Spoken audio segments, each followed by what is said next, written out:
Hello, Bloomington. I'm Mayor Tim Busse, and this is the Council Minute for the week of January 23rd. At our meeting on Monday, the City Council voted to appoint Chao Moua to the vacant at-large seat on the Bloomington City Council. Soon-to-be Councilmember Moua will be sworn in on February 6th. I am very excited to have Chao on board, and I'm excited for the city to get to know him. Chao has a strong base of knowledge about city operations and finances that has come from his involvement in a variety of programs. He's an alum of the Bloomington Leadership Program, which was very helpful during his service on the Community Budget Advisory Committee in 2020. I'm sure you remember the important work the Community Budget Advisory Committee did, providing the City Council with budget and financial recommendations when the pandemic was significantly impacting city finances. Most recently, Chao was a member of the core planning team for Bloomington Tomorrow Together, the long-range strategic planning effort that will guide the city's work in the coming years. Professionally, Chao has more than a decade of experience in the corporate world and has a master's degree in business administration from the University of St. Thomas. Chao and his family have lived in Bloomington since 2015. The council vacancy came about when Nathan Coulter stepped down from the council to serve in the state legislature. The city council interviewed 18 applicants for the at-large seat earlier this month and brought back 5 finalists for second interviews. And I will tell you, this was not an easy choice.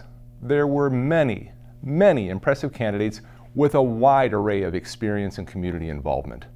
It was difficult to narrow the group down to 5, and it was incredibly difficult to pick just one. But I will say, it was a good problem to have. It shows the quality and the depth and the leadership of the residents of this city. Thank you to everyone who applied, and please stay involved. The community needs your input. One final note, Chao will fill the at-large council seat until the regularly scheduled city elections on November 7th. The winner of that election will determine who will fill the remainder of Nathan Coulter's term, which expires on January 5th, 2026. Also on Monday night, the council held a public comment opportunity and had a lively discussion about our Bloomington Sales Tax proposal. I've talked about the Bloomington Sales Tax proposal a number of times.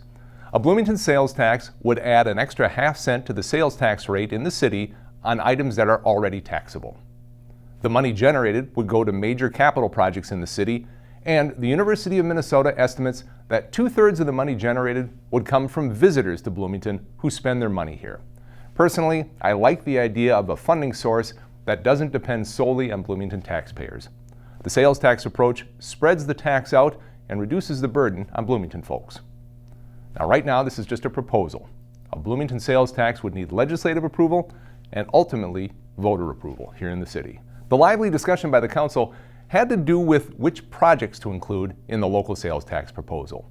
We talked about 2 options. Option A included a significant renovation of Bloomington Ice Garden, the construction of a community health and wellness center, and a renewal of the 9 Mile Creek corridor. Option B included the Ice Garden renovation and the health and wellness center, but not the 9 Mile Creek corridor work. The council discussion focused on a variety of items like community priorities, the urgent nature of the big renovations, rapidly increasing costs due to inflation, inequities in service in our Department of Health, and programming of the proposed Health and Wellness Center. After voting down a motion to move forward with Option B, the council unanimously approved moving forward with Option A. It was a good discussion, and one I'm sure that will continue. Next steps include submitting our resolution that formally requests legislative approval of a Bloomington sales tax to members of both the House and the Senate tax committees. Then, over the next few months, the staff and council and legislators will continue to provide education and information on the projects. If the Bloomington sales tax is approved by the legislature and signed by the governor, it would then come back here to Bloomington for a very local discussion and debate, and ultimately, residents would have the final say. Bloomington voters would be asked to vote yes or no on each of the 3 projects individually at the November elections. Stay tuned for more information. Finally today, on Monday night, the council received an update on the work of the Welcome to Bloomington Design Group. Since October, the Welcome to Bloomington Group has worked together to come up with new ways or to amplify existing ways that will help the city of Bloomington create a welcoming community for new and current residents. The ultimate goal is to have an inclusive, sustainable, and creative program that can be implemented in partnership with city staff and community members to create a welcoming city for everyone. The design group includes more than 24 members, city staff, elected officials, and residents, and that group shows a good cross-section of the community. On Monday, representatives of the group talked about a comprehensive welcoming program that they envision, and frankly, it's a bit unique. Many cities have their own versions of the individual programs or activities that the Welcome to Bloomington group is considering, but those activities are typically standalone activities. Our Bloomington initiative would bring these activities together into a more cohesive and comprehensive program that would facilitate community connections, further the city's goal of having an inclusive community, and would align with one of the values stated in our Bloomington Tomorrow Together strategic plan, creating a connected community. So we heard on Monday night an overview of the 4 ideas they've been working on to bring their vision to life. First would be what they're calling a bucket list, a booklet distributed to new community members designed to get those folks out into the community. It would include a listing of places to go, activities to participate in, and must-see attractions in the community.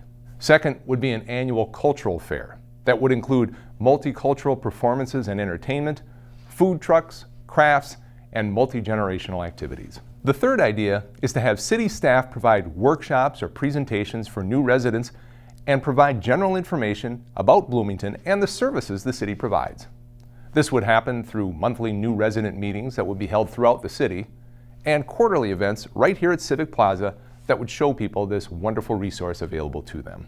And finally, and this is the one I'm really excited about, very local, welcoming events and activities that are neighborhood organized and neighborhood specific. Because we all know that the personal connection with your neighbors is just so incredibly powerful and incredibly valuable.